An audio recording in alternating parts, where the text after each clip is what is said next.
बच्चों, आज मैं आपको कहानी नहीं सुनाऊंगी, बल्कि एक लड़की के बारे में बताऊंगी।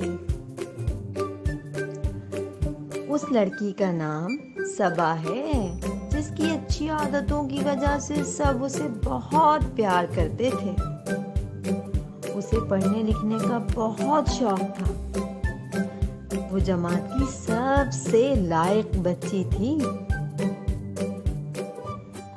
वो बहुत सफाई पसंद भी थी। साबुन से मल मल कर हाथ धोती और अपनी हर चीज को साफ सुथरा रखती।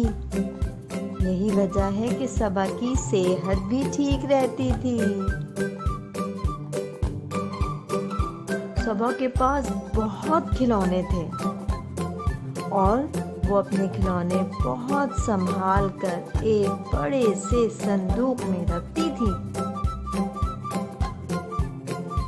उसकी सबसे अच्छी आदत थी, सुबह सवेरे उठ जाती थी, इसीलिए वक्त पर स्कूल पहुंचती थी। देखा सबा कितनी अच्छी आदत की मालिक थी।